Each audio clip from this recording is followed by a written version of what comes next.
अस्सलाम वालेकुम स्टूडेंट्स, आज हम एक थ्योरम करने जा रहे हैं। थ्योरम आपके पास है कि prove that limit theta approaches to zero sine theta over theta is equal to 1 if theta is in radian. अगर थीटा रेडियन में आप ले लें तो फिर limit theta approaches to zero sine theta over theta, यानी साइन थीटा और थीटा का रेशो, इसका लिमिट जब थीटा अप्रोचेस टू जीरो हो तो 1 के बराबर आपके पास आएगा। इसको अब हम प्रूव करने जा रहे हैं। Consider the circle of radius 1। आप एक सर्कल ले रहे हैं, एक सर्कल जिसका सेंटर ओरिजिन पे आपको आ रहा है और इस सर्कल का रेडियस आपने 1 लिया हुआ है, यानी OP और OA डिस्टेंस जो है ये 1 के बराबर आपके पास आएगा। उसके बाद हमने थीटा लिया, एक positive theta less than pi by 2 आप लेंगे, यानी 0 less than theta less than pi by 2 acute angle, और एक ऐसा एक्यूट एंगल जो आपके पास पॉजिटिव हो, तो ये आपके पास आ जाएगा पाई बाई 2 थीटा। थीटा की वैल्यू थीटा ये आपके पास आएगा थीटा, पाई बाई 2 आपके पास इधर आएगा, theta is less than pi by 2, यानी ये जो एंगल आपके पास है एंगल AOP ये आपके पास थीटा के बराबर है और ये पॉजिटिव एंगल होगा। अब फ्रॉम द फिगर हम लिख सकते हैं, इस फिगर में अगर मैं इस A और P को ज्वाइन करूं तो आपके पास आ रहा है OAP, एक triangle. Area of triangle AOP less than, अब अगर इस लाइन की बजाय मैं ये कर्व्ड पाथ यहाँ ले लूँ A से P, ये वाली पाथ आप कंसिडर कर लें तो OAP ये एरिया ऑफ द सेक्टर हो जाएगा। Area of the sector AOP less than, उसके बाद क्या आपके कंसिडर कर लें OAT, एक और triangle. Area of the triangle AOT, इसी इनइक्वलिटी को आप कह दें 1। इस फिगर से हमने क्या लिया, एक हमने कंसिडर कर लिया एरिया ऑफ ट्राइंगल OAP, फिर हमने area of the sector OAP, यानी ये जो ट्राइंगल है ये सेक्टर के अंदर आ रहा है, और जो बड़ा ट्राइंगल है OAT इसके अंदर आपके पास छोटा ट्राइंगल भी आ रहा है, इन ट्राइंगल OAP और सेक्टर OAP ये इसके अंदर आ रहे हैं, इसलिए ये सबसे बड़ा आपके पास हो जाएगा। अब हमने ये एरियाज फाइंड करने हैं। कैसे फाइंड करेंगे? सबसे पहले मैं now area of triangle AOP find करें। ट्राइंगल का area 1/2 multiply base multiply height.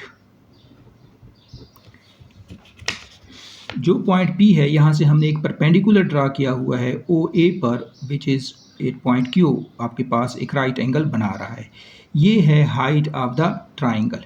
इस ट्राइंगल की तरफ अगर आप देखें तो ये हाइट जो आपके पास है यानी PQ, मैं लिख सकता हूँ सेंस PQ ओवर OP, ये रेशो किसके बराबर आएगा? एक राइट एंगल ट्राइंगल में आपके पास परपेंडिकुलर ओवर हाई पार्टिन्यूस किसके बराबर आएगा? Sine theta.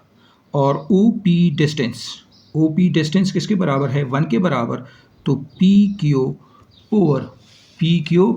Over 1 is equal to sine of theta, तो PQ डिस्टेंस आपके पास किसके बराबर आ जाएगा? Sine theta. लिहाजा मैं लिख सकता हूँ 1/2 बेस, इस ट्राइंगल का बेस आपके पास किसके बराबर है? OA, यानी OA, और हाइट आपके पास है PQ, तो मैंने यहाँ लिख लिया PQ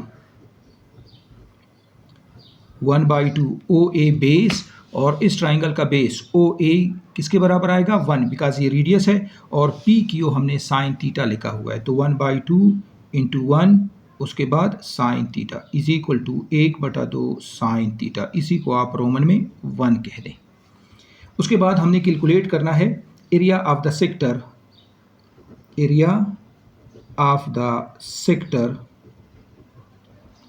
AOP।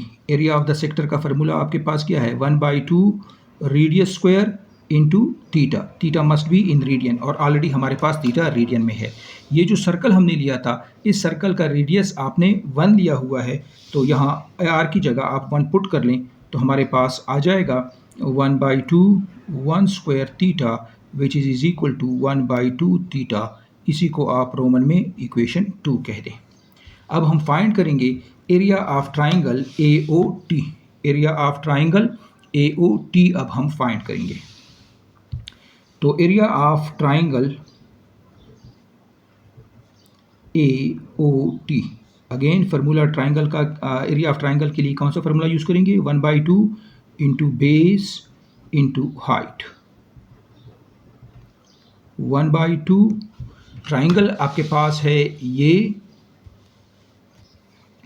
इस ट्राइंगल ओ ए टी, इस ट्राइंगल का बेस ओ ए और हाइट ए टी के बराबर आपके पास आएगा। तो यहाँ मैंने लिख लिया डिस्टेंस ओ ए, या जो मैग्नीट्यूड है या लेंथ है ओ ए और ए टी का लेंथ। अब हमने ए टी को फाइंड करना है। इस ट्राइंगल में अगर आप देखें तो ए टी आपके पास है परपेंडिकुलर और ओ ए आपके पास है बेस, आपके पास है बेस, परपेंडिकुलर ओवर बेस आपके पास क्या आ जाएगा? टेंजेंट ऑफ थीटा, और ओ ए जिसकी वैल्यू है 1। तो A T over O A is equal to tangent of theta, A T is equal to tangent of theta, because O A sense O A जो है ये 1 के बराबर आएगा। वैल्यू यहाँ पुट कर दें, 1/2 into 1 into tangent of theta which is equal to 1/2 tangent of theta. ये रोमन में आपके पास तीसरी इक्वेशन आ गई।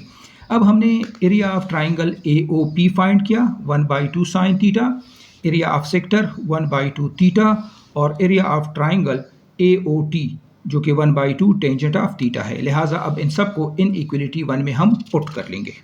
अब आपके पास इन इक्वलिटी 1 क्या आ जाएगा? इन इक्वलिटी आपके पास था ये वाला, ये आपके पास है इन इक्वलिटी 1।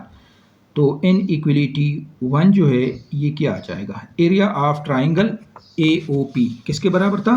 1/2 sine theta. तो मैंने लिख लिया यहाँ पे 1/2 sine of theta less than area of the sector A O P जो कि 1/2 थीटा के बराबर है, लेस देन आपके पास क्या था? Area of triangle A O T जो कि आपके पास है 1/2 टेंजेंट ऑफ थीटा। तो 1/2 टेंजेंट ऑफ थीटा। अब हम इस इनइक्वलिटी को सॉल्व करेंगे। अब हम इस इनइक्वलिटी को सॉल्व करेंगे। 1/2 इज़ अ पॉजिटिव, तो सबको 1/2 पे डिवाइड करेंगे, कैंसिल हो जाएगा। आपके पास आ जाएगा sine theta less then tangent theta को मैं लिख सकता हूँ sign theta over cos of theta, sign theta over cos of theta. अब चूंकि sign theta is positive, sine theta जो आपके पास है ये ग्रेटर देन 0 होगा, एज हमने लिखा था कि theta less than π/2 greater than 0। तो इसलिए sine theta is positive, positive पे जब आप डिवाइड करेंगे एन इक्वलिटी पे कोई फ़र्क नहीं पड़ेगा। लिहाजा मैंने यहाँ लिख लिया sine theta by sine theta, यानी 1 less than theta over sine theta. जब साइन थीटा यहाँ डिवाइड होगा तो ये साइन थीटा कैंसिल हो जाएगा, 1 over cos of theta. Reciprocal ले लें, जब आप रिसिप्रोकल लेंगे इस इनइक्वलिटी का तो 1 greater than sign theta over theta greater than cos of theta. इसको इनइक्वलिटी आप 2 कह दें, इसको आपने इनइक्वलिटी 2 कह डाला। अब चूंकि एक थ्योरम यहाँ पे हम इस्तेमाल करेंगे, सैंडविच थ्योरम और squeeze theorem. Since we know that if अगर आपके पास एक फंक्शन है g of x less than और equal to f of x less than और equal to h of x, and if limit x approaches to c g of x, let suppose that कि ये आपके पास l के बराबर है, and limit x approaches to c h of x ये भी l है, यानी आपके जो दरमियान वाला फंक्शन है उसके लेफ्ट में और राइट में जो दोनों फंक्शन है g ऑफ x और h ऑफ x दोनों के लिमिट एग्जिस्ट हो रहे हैं पॉइंट c पर, वो उनकी वैल्यू सेम आ रही है l, देन आपके पास limit x approaches to c f of x भी l के बराबर आएगा। इसका मतलब है कि सबका इन तीनों का लिमिट एक जैसा आएगा। नाउ इसी प्रॉपर्टी को यहाँ यूज़ करते हैं। लिमिट मैंने लिख लिया limit theta approaches to 0 cos theta किसके बराबर आ रहा है? 1 के बराबर। और limit theta approaches to 0 1 is a constant, तो आपके पास 1 आ जाएगा। इसका मतलब है कि इसका जो छोटा साइड है cos थीटा, यहाँ पे भी 1 आ रहा है लिमिट, और इधर भी लिमिट की वैल्यू 1 आ रही है, तो दरमियान में जो फंक्शन है sin थीटा ओवर थीटा, इसका भी limit when theta approaches to 0 1 आएगा। Therefore by sandwich theorem, squeeze theorem भी इसको कहते हैं, by sandwich theorem limit theta approaches to 0 sine theta over theta is equal to 1 आपके पास आ जाएगा। यानी limit theta approaches to 0 sine theta over theta is equal to 1। अब अगर हम वन साइडेड लिमिट की बात करें, चूंकि since sine theta is an odd function,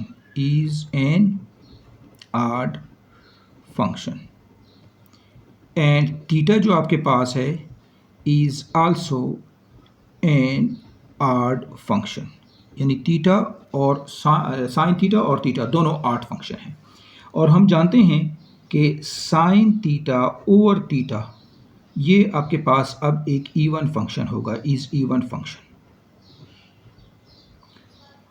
sign theta over theta odd function divided by odd function आपको एक even function देता है, तो sine theta over theta is an even function.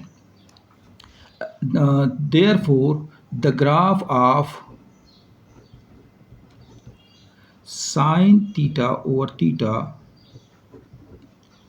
Is symmetric about y axis. इसका graph जो है, ये जो फंक्शन हमारे पास है साइन थीटा ओवर थीटा, इसका graph about y axis symmetric होगा। देयरफॉर हम लिख सकते हैं कि limit theta approaches to 0 negative sine theta over theta is equal to 1, which is also is equal to theta approaches to 0, theta approaches to 0 positive, यानी इसका left limit और right limit दोनों 1 के बराबर आएंगे, दोनों आपके पास 1 के बराबर आएंगे। वैसे भी हम इधर से डायरेक्टली भी लिख सकते हैं कि अगर limit theta approaches to 0 sine theta over theta 1 के बराबर है, तो इसका मतलब है कि इसका लिमिट एग्जिस्ट है। अगर किसी फंक्शन का लिमिट एग्जिस्ट हो रहा है तो इसका राइट हैंड लिमिट और लेफ्ट हैंड लिमिट दोनों बराबर होंगे। तो हम डायरेक्टली भी बता सकते हैं कि इसका लेफ्ट हैंड लिमिट और राइट हैंड लिमिट दोनों 1 के बराबर आएंगे आपके पास।